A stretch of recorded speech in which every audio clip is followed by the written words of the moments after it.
విధంగా కత్తి వెంకటస్వామి గారు కాంగ్రెస్ నుంచి, అదేవిధంగా శ్రీనివాస్ గారు బీఆర్ఎస్ నుంచి. ముందుగా శ్యామ్ సుందర్ గారు గుడ్ మార్నింగ్. గుడ్ మార్నింగ్ అండి. సార్, మొన్నటి నుంచి జిల్లాల విభజిస్తారు అనే టాక్ వినిపిస్తా ఉంది. దీనికి సంబంధించి ఇప్పటికే శాస్త్రీయంగా జరగలేదని చెప్పేసి అటు ప్రభుత్వం చెప్తోంది. ఇది ప్రజలు రోడ్లెక్కి నిరసనలు తెలిపి కొట్లాడి తెచ్చుకున్నారని చెప్పేసి బీఆర్ఎస్ ప్రభుత్వం వాదిస్తోంది. సో జరిగితే ఎలా ఉండబోతుంది, జరగకపోతే నష్టం ఏంటి? ఒకటండి, ఇప్పుడు అది అశాస్త్రీయంగా జరిగిందా శాస్త్రీయంగా జరిగిందా అనేది వేరు విషయం. కాకపోతే ఇప్పుడు 33 జిల్లాలు చేసేసారు, అయిపోయింది. ఇప్పుడు వాటిని తగ్గిస్తే మాత్రం మళ్ళీ ఆందోళనలు మాత్రం పెరుగుతాయి అనేది అందులో వాస్తవం ఉంది. ఆందోళనలు పెరుగుతాయి. ఏ జిల్లాను తగ్గించినా, ఏ జిల్లాను తీసేసి మళ్ళీ ఇంకో జిల్లాలో కలిపినా చేసినా. కాబట్టి కానీ పాలన పరంగా అంటే శ్యామ్ సుందర్, పాలన పరంగా ఇబ్బందులు ఉన్నాయని వీటిని తగ్గించే నేను అనేది యాక్చువల్ గా అయితే అన్ని జిల్లాలు చెయ్యకూడదు. అది అశాస్త్రీయంగా జరిగింది అనడంలో వాస్తవం. అందులో కొన్ని జిల్లాలు కొన్ని పెద్దగా ఉండడం, కొన్ని జిల్లాలో ఒకటే రెవెన్యూ డివిజన్ లాంటి 2 రెవెన్యూ డివిజన్లు, ఇట్లా రకరకాలుగా ఉంది. అదానికి ఒక ప్రామాణికత లేకుండా ఒక పార్లమెంట్ కేంద్రంగా ఒక జిల్లా ఏర్పాటు చేసినా బాగుండేది. అట్లా ఒక రకంగా 17 జిల్లాలు ఏర్పాటు చేసి ఉంటే బాగుండేదేమో.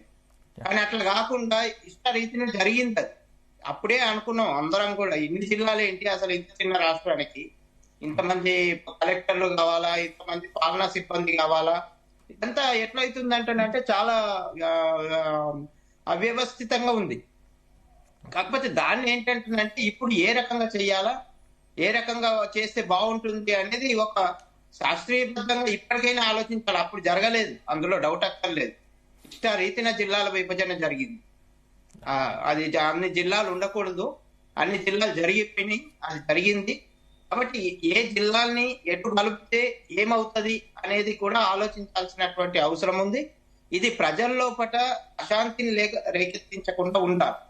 రాష్ట్రం ప్రశాంతంగా ఉన్నప్పుడు ప్రశాంతంగా ఉండేలాగా ఏ విధంగా విభజన చేస్తే బాగుంటది, మరి ఇన్ని జిల్లాలు ఉంచడము అంటే తీసేసిన జిల్లాల్లో వచ్చేటువంటి పరిస్థితులు ఏంటి, అవన్నిటిని పూర్తిగా అధ్యయనం చేయాలి. హడావిడిగానే మేము 3 నెలల్లో నివేదిక ఇవ్వమంటున్నాం, 3 నెలల నివేదిక వస్తుంది, ఇంత హడావిడి చేయాల్సిన అవసరం లేదు. హడావిడి నిర్ణయాలు ఇలాంటివి పనికిరావు. అప్పుడు కేసీఆర్ జమాన్లో జరిగింది, అయిపోయినాయి అవి. ఇప్పుడు అదే తప్పు కాంగ్రెస్ వాళ్ళు చేస్తే నష్టపోవాల్సింది రాష్ట్రం నష్టపోతుంది, కాంగ్రెస్ కాదు. ముఖ్యంగా రాష్ట్రంలో అశాంతి చెలరేగుతుంది. కాబట్టి జిల్లాల విభజన, జిల్లాల వ్యవస్థీకృతం చేయడం అనేది, పునర్వ్యవస్థీకరణ చేయడం అనేది ఏదైతే ఉందో అది శాస్త్రీయబద్ధంగా ఇప్పటికైనా శాస్త్రీయబద్ధంగా జరగాలి. శాస్త్రీయబద్ధంగా జరగాలి అంటే దానిపైన పూర్తిగా అధ్యయనం చేయాలి. హడావిడిగా ఒక కమిటీ వేసేసి దానికి ఒక టైం బౌండ్ పెట్టేసేసి 3 నెలలు ఇవ్వండి, 2 నెలలు ఇవ్వండి, 6 నెలలు ఇవ్వండి కాదు. పూర్తిగా కూలంకషంగా దాన్ని డిస్కషన్ చేయాల్సినటువంటి అవసరం ఉంది.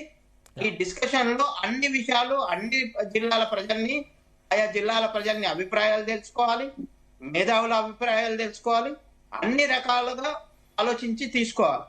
అప్పుడే కనుక లోక్సభకు ఒక జిల్లా లేదు, ఎన్ని శాసనసభలకు ఒక జిల్లా అని కనుక పెట్టి ఉంటే అది బాగుండేదేమో. ఇప్పుడు ఈ పరిస్థితి వచ్చేది కాదు. కాబట్టి ఇప్పుడు కాంగ్రెస్ ప్రభుత్వం అయినా కానీ తగిన జాగ్రత్తలు తీసుకొని రాష్ట్రంలో ప్రశాంతతకు భంగం వాటిల్లకుండా ఏ విధంగా చేస్తే బాగుంటుందో అది ఆలోచించాల్సినటువంటి అవసరం మాత్రం ఉంది. రైట్. వెంకటస్వామి గారు గుడ్ మార్నింగ్.